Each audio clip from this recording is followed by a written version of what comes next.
Bienvenue pour la dictée flash et les listes de mots de cette dictée flash. Nous en sommes toujours à la liste 25 et nous nous attaquons aujourd'hui à la partie numéro 2. En voiture. Voici les mots de la liste 25.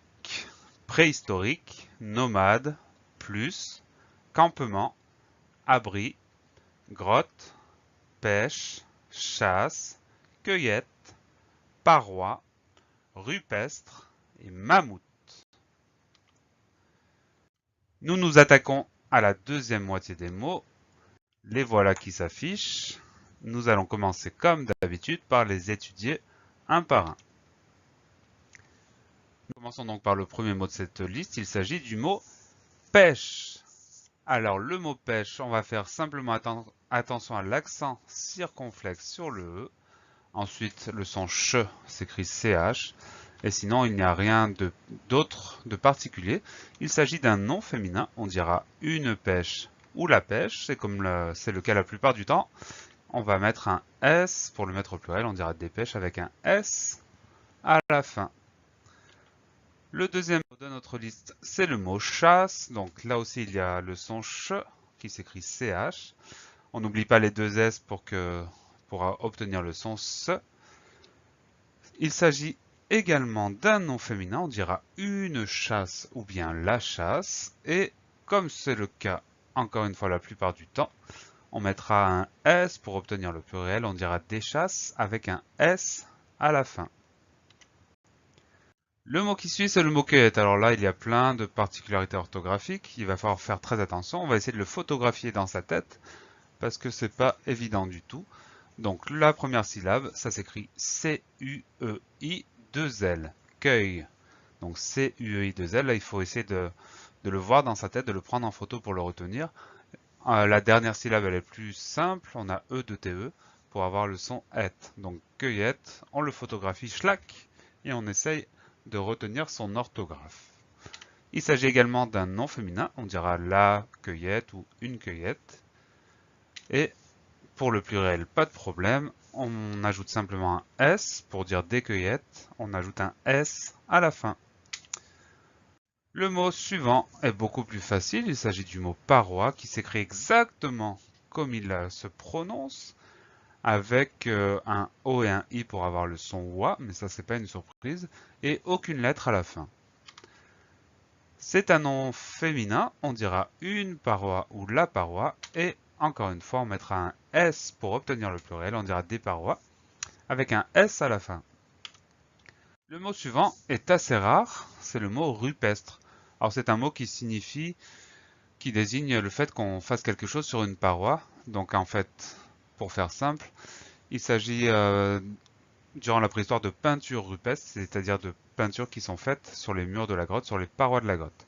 Donc ce mot rupestre, il s'écrit à peu près comme il se prononce.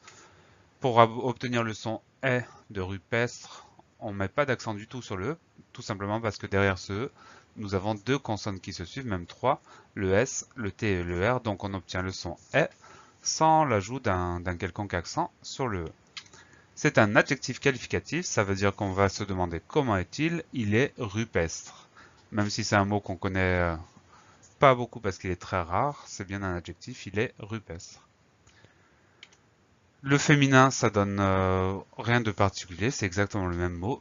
Que ce soit un dessin rupestre ou une peinture rupestre, l'orthographe ne change pas. Et pour le mettre au pluriel, ce mot-là, on va ajouter un S. Quand on dit des peintures rupestres, on met un S à la fin de rupestre. Le dernier mot, c'est un mot qu'on n'emploie pas tous les jours, mais dont on connaît le sens, c'est le mot mammouth. Le mammouth, c'est un gros animal préhistorique qui ressemble vaguement à l'éléphant. Alors le mammouth, il y a deux M au milieu du mot, M-A-2-M, et à la fin du mot, ce mot-là se termine d'une façon qu'on ne rencontre presque jamais dans la langue française. On va avoir un T et un H avec rien derrière. Donc c'est un mot qui est très bizarre, très particulier. Ça veut dire que là aussi, comme pour le mot cueillette tout à l'heure, on va essayer de le photographier pour fixer l'orthographe, parce que c'est un mot qu'on rencontre rarement. Donc on n'a pas trop l'habitude de l'écrire. On fait attention donc au deux M au milieu du mot et au TH final, chose qui est très rare dans la langue française. C'est un nom masculin, on va dire un mammouth ou le mammouth, et Pour lui mettre au pluriel, on ajoutera un S, on dira des mammouths avec un S à la fin. Voilà pour cette liste de mots. Il est grand temps qu'on passe à la dictée, donc je vous laisse récupérer votre crayon et votre feuille, ou votre ardoise, votre cahier, peu importe. Attention, c'est parti. Pêche.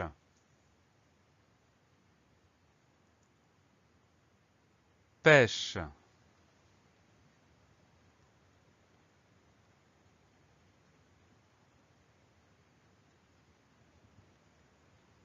Chasse.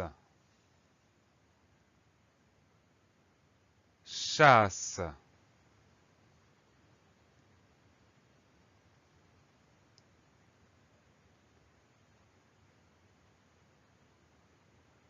Cueillette. Cueillette.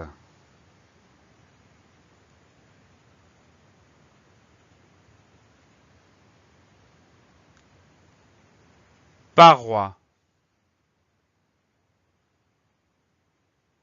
Paroi.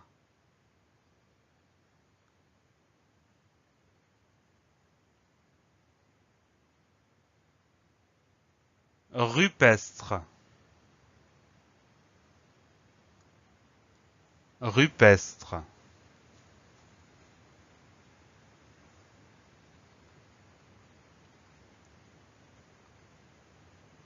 Mammouth. Mammouth.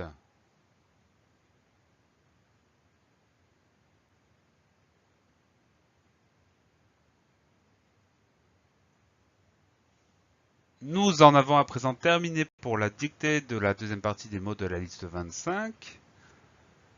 Il est temps pour vous de vérifier ce que vous avez écrit. Et moi, je vous donne rendez-vous très bientôt pour les mots de la liste 26. Travaillez bien!